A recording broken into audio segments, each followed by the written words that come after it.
Previously on Alan Wake, Alice has been kidnapped. Alan, please help me. Alice? You'll do exactly what I say if you ever want to see your wife again. I can't tell anyone except my agent Barry. Damn it, Barry, they'll kill her. You're my best friend, and I'm worried that you're not right in the head. The ransom is a manuscript I supposedly wrote that's coming true before my eyes. It happened just the way it was on that page. So dark. I have found only a few scattered pages. I want the entire manuscript. The deadline is in 2 days. I found Mr. Wake's pages. Good girl. How the hell did she get her hands on the manuscript anyway? I don't know. She's resourceful. I told you you were too hard on her. Listen, I found out all sorts of interesting stuff while I was digging around. Yeah. Mr. Wake, it's Sheriff Breaker. We have an FBI agent here, Agent Nightingale. FBI? He's anxious to see you. You'd better come to the station. Okay, I'll be right over, Sheriff. Let's make this quick, huh? Help you folks? Name's Randolph. I'm the manager. We're looking for Rose. Works as a waitress down at the diner. Rose, sure. Nice girl. Who wants to know? I'm Alan Wake. The writer, huh? I heard on the radio you were visiting. Well, I'll show you her trailer. That Rose, she's a nice girl. Always pays her rent on time. As I was saying, Al, I found all sorts of weird stuff from the local newspaper's archives. This place is crazy. Disappearances, mysterious deaths, urban legends come true, and, get this, most of this stuff takes place around Cauldron Lake. Well, you ain't wrong, mister. The Indians thought the lake was a doorway to the underworld. I'm the God-fearing type myself. I don't hold with that sort of thing. Yeah, okay. Anyway, there was an island there owned by a guy called Thomas Zane. Now, some of the articles I found about him make him out to be a famous writer, but I ran a bunch of searches, couldn't find a single thing he wrote. Zane was heavily into diving, so much so that the place came to be called Diver's Isle. But the volcano under the lake erupted in 1970, and Zane went down with the island. Yeah, how about that? It was there in the morning, as if it had fallen from the sky. But it would take a tornado to lift something like that. We're damn lucky it didn't crush any of the trailers.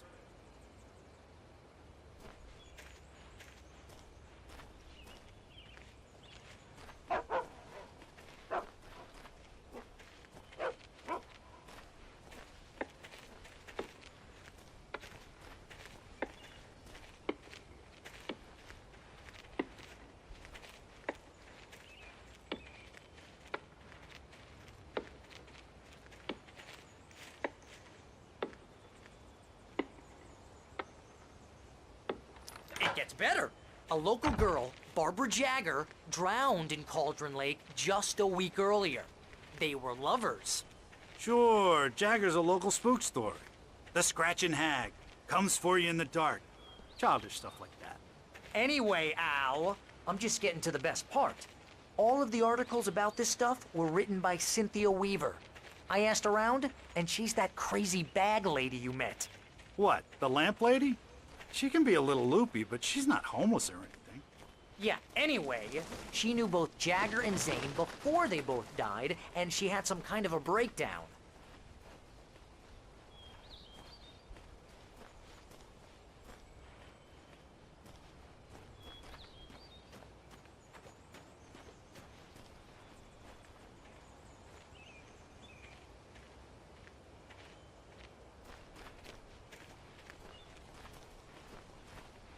Well, mister, this here's Rose's trailer.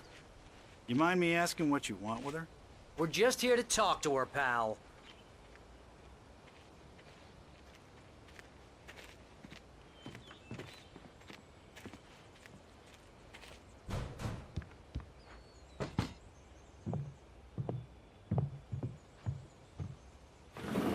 Welcome to... Oh dear, Mr. Wake. I'm so glad you're here. Rose, you have my manuscript? Oh. Oh, yes. Yes. Please, come in. Hey, this is really good. Rose, Yes, my manuscript. I really need it. I understand. I know what you need. A muse to inspire you. Oh, for Barry? She doesn't have anything. Yeah, hey, Al? Al, what's... Oh... Barry! What? What?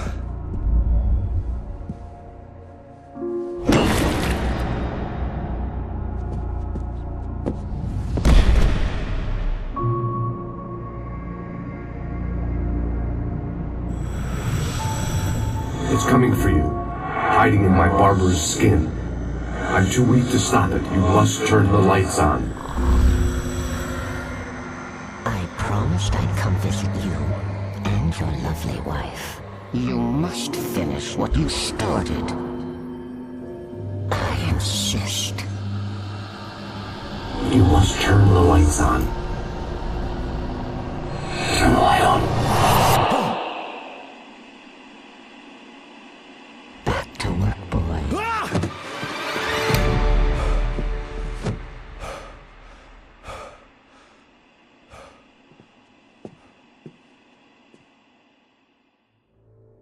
I felt nauseous, hungover. Only anger kept me going. I can't tell reality from dream anymore, but it seems I have an imaginary editor to help me. She's an old woman in a funeral dress. I call her Barbara Jagger. She's very strict. I'm writing faster and faster. My manuscript is being heavily revised. The edits are getting very aggressive, and each day there's less of me and more of her. I hate it, but I know she's right. She promises me I can save Alice this way. She knows more of this than I do. About the complex incantation I'm attempting. About this place. She's worked with another writer under similar circumstances, Thomas Zane. The genre of the story seems to be shifting. It's turning into a horror story. I'm getting close. I can feel it.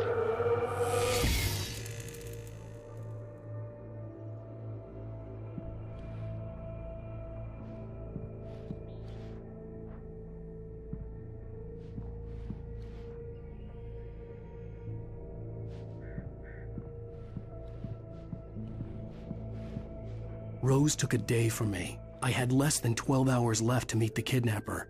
All I could do was get Barry into the car, work something out once I got on the road. Barry was out of it. He was way too heavy to carry. You're right. I deserve more money. I'm so handsome. Welcome to the Oh Dear Diner. What can I get you today? Coffee? I couldn't work up much hate for Rose. Something had used her to get to me and left its mark. First refill is free. Milk and sugar on the counter there. Would you like to hear today's specials? Thank you. A nice day. Come back soon. My gun and flashlight were gone. I'd have to find a way to get Barry into the car as quickly as possible. There was no time to waste.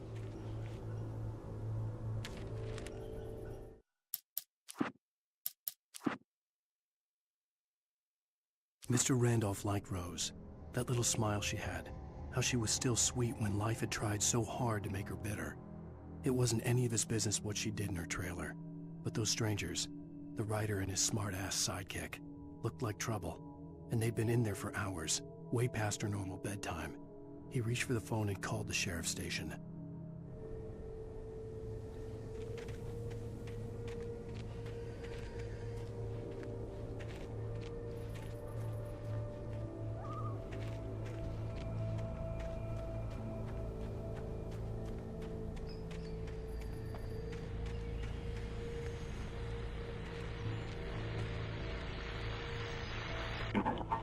I just stepped outside to catch a breath of fresh air. Let me tell you, the weather's getting heavy. Nights like this make me especially glad I'm here talking to you and not home in bed. Once the weather takes a turn like this, I can't sleep at all. It's all tangled bed sheets and dark thoughts, punctuated by the occasional plunge into nightmare. Is it just me? Well, perhaps it is. But I hope I can make the night a little bit easier to get through. Caller, you're on KBF FM. Hey, hi, it's Walt Snyder. What's on your mind, Walt? Well, I ain't the way you are, but, well, I can't fight neither, you make sense of it all, but I ain't been drinking either. You know, I just... Well, you sound like a man with a problem, Walt. I had argument with Danny. You know, Danny, and, then I got in trouble with the law. You know, and, I'm just... Well... I heard something like that, Walt. Yeah. Well, you know, he's, Danny's my best friend, and, they let me on bail today. And now I'm just alone here at the window, you know, waiting. Man, and there's something in the air tonight, man. I was just outside looking up at the sky above our broadcast tower thinking the same thing. What are you waiting for, Walt? I don't know. You know, something's gonna happen. You know, I think I better go. Well, Walt, maybe... No, thanks, Pat. Well, good luck to you, Walt. Hang in there. Let's take a little break, folks. This weather's really something else, huh? How can I be sure you'll walk away?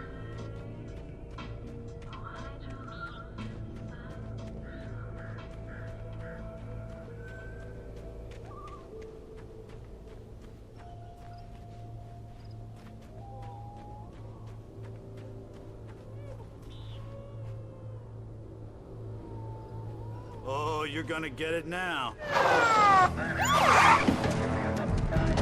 God knows what you've done to that poor girl. This is Agent Nightingale, FBI! Get him up, Hemingway! You're under arrest! You move a muscle, I'll unload right in your goddamn face! Stay right where you are, Slade!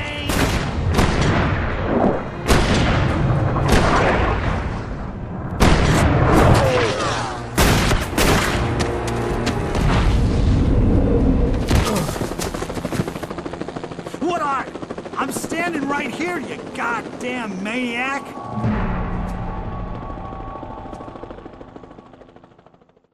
I hated to leave Barry behind, but there was no way I'd miss my appointment with the kidnapper. Give it up, Mr. Wake! Come on! Take it easy! Get after it! Don't let him get away! Move it! Move it! Move it! I'll have you shot if you let him get away!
Come on, guys. We need to head him off.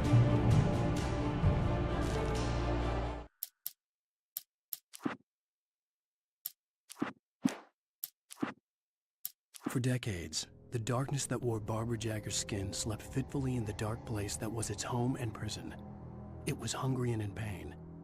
It dreamed of its nights of glory when the poet's writing had called it from the depths and given it a brief, terrible taste of power and freedom. The rock stars had stirred it from the deep sleep the poet had sunk it back to in the end. When it sensed the writer on the ferry, it opened its eyes.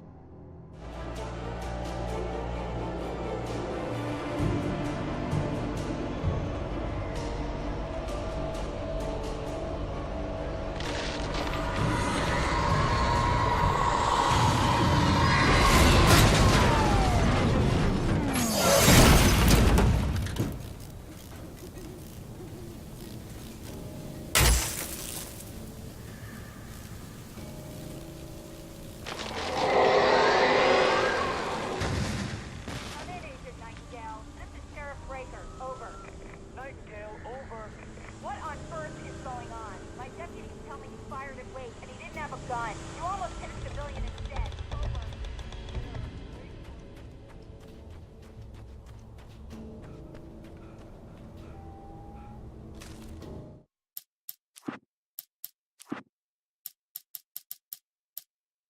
Rose didn't know how the strange old lady got in her trailer, and she looked wrong somehow. The woman showed her teeth in an approximation of a smile and traced a finger down Rose's cheek. "Pretty girl," she said. Rose felt as if she was falling asleep, but her knees didn't buckle. The crones...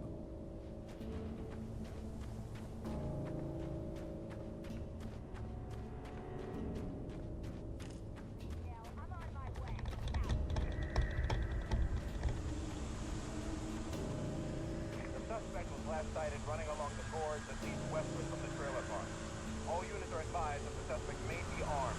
Approach with caution. James out.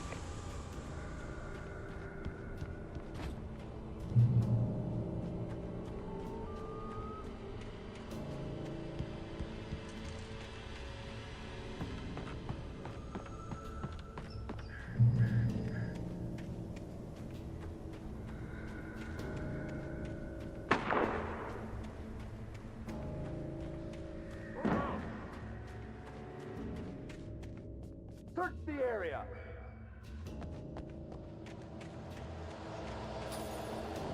Stay sharp! This way! Over here! Hey! Who's there?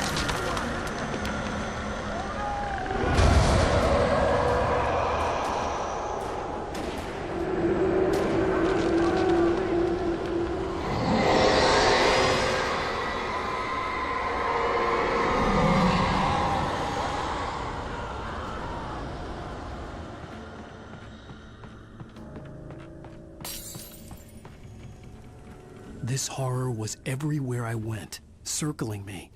The cops didn't stand a chance. They were after a writer, not a monster.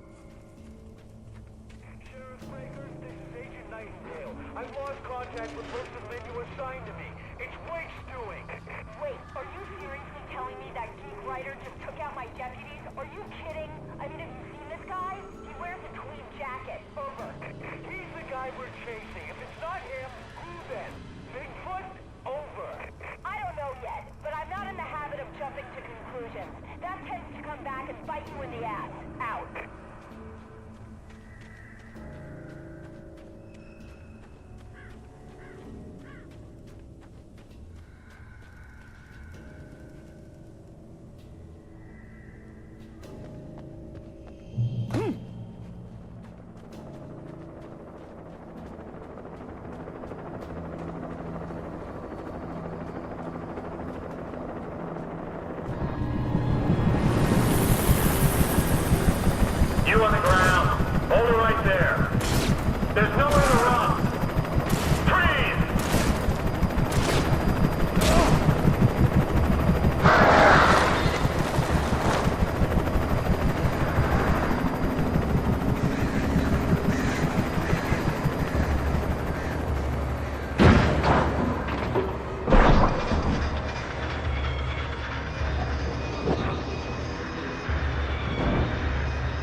This is James. Mulligan, Thornton, come in. Over.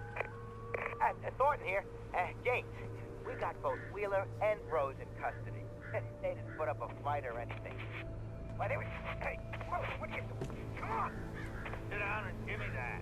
James, Mulligan here. Over. Go ahead, Mulligan. Over. We got Wheeler and Rose here. Wheeler's drunk or hopped up on something. Speaking of which, that Fed had a pretty distinctive whiff of Otis Scotch about him, you know what I mean. Over.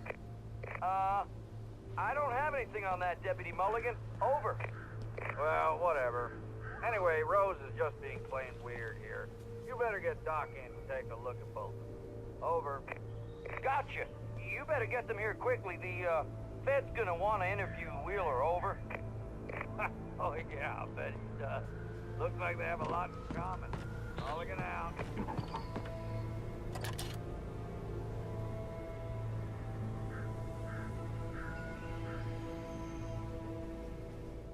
I could see the lights of the radio station in the distance.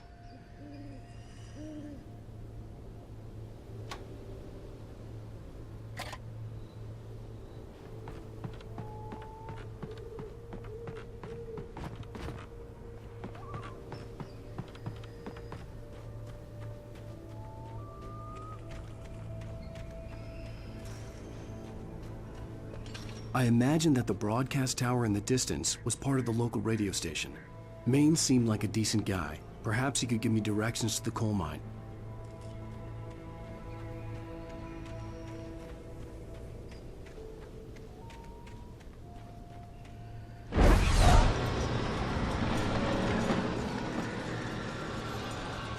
Unnatural shadows clung to the gate. The darkness that was after me was trying to stop me. I wouldn't get through without a light.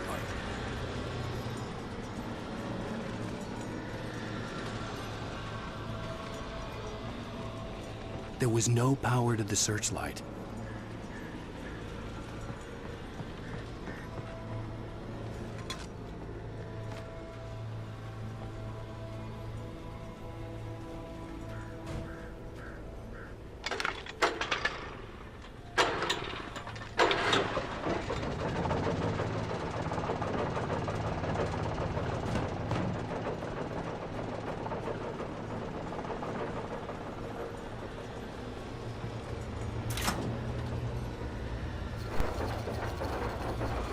The old generator conked out. I'd have to see if I could fix it and try again.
It took me a moment to recognize the flashbang grenades. They were an ideal weapon for my situation. One, come in. Over.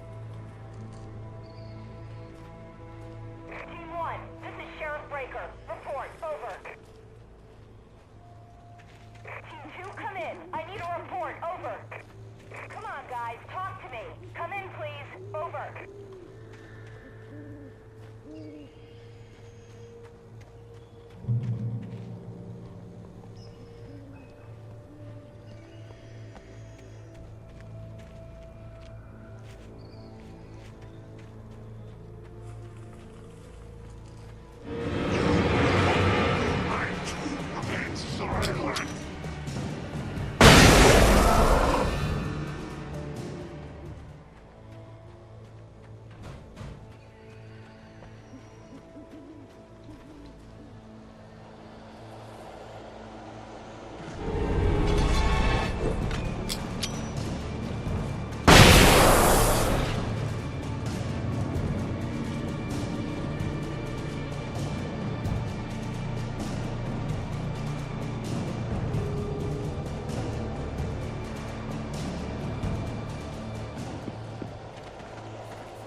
And here's another call.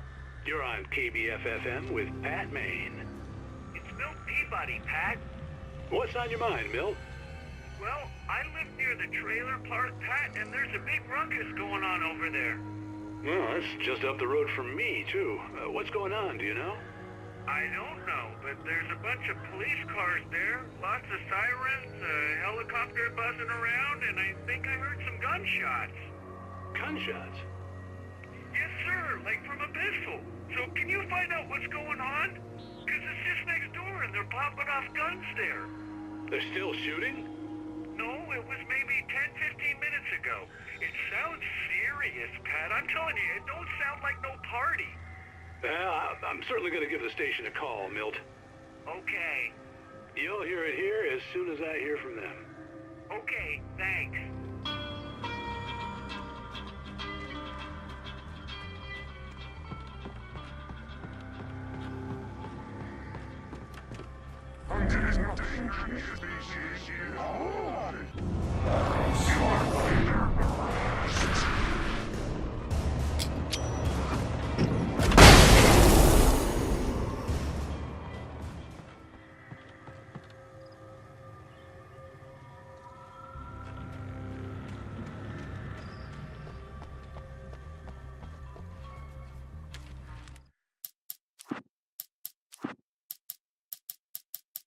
Touched by the dark presence, Rose was lost in a dreamland where everything was drawn in black and gray crayons. The old lady had promised her that all her wishes would come true. She would be Alan Wake's muse.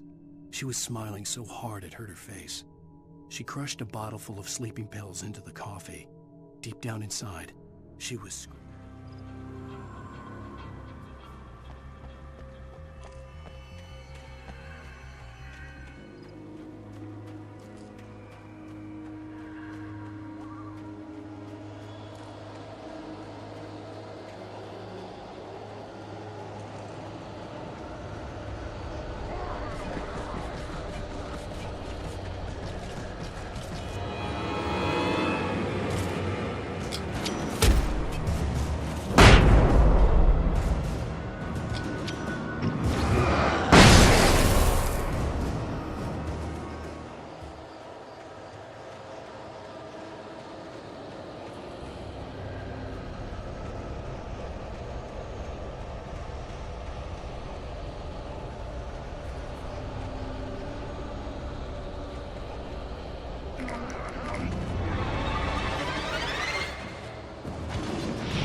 I hope Maine could lend me a car to get to the coal mine. Oh, why, hello, Lorna. What do you have for us? Well, I just don't see why the cops bothered with the trailer park.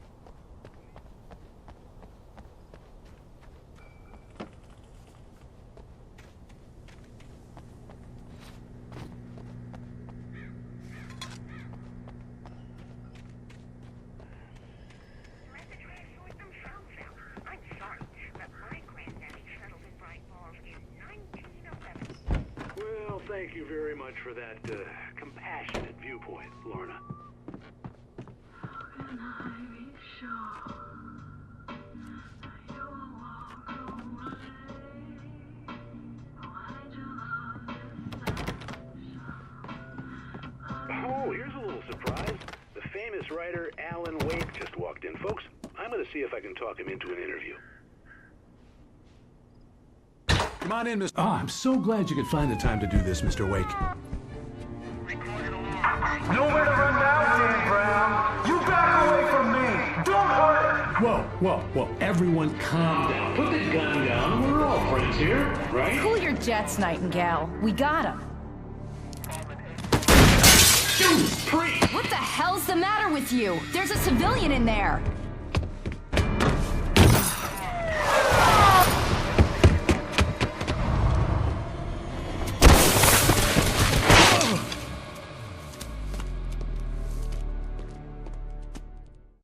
I'll get you yet, even if it kills me. You hear me?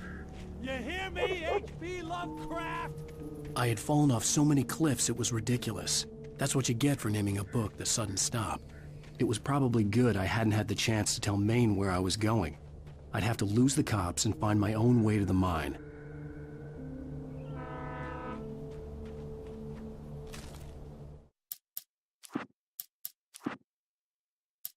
Nightingale stared through the broken studio window into the dark woods. He turned around, started to walk out, but Maine grabbed his arm. "Young man, you almost shot me. You don't shoot off rounds at people like that. What's the matter with you?" Nightingale shook his arm free, marched out. His cheeks burned with rage and humiliation.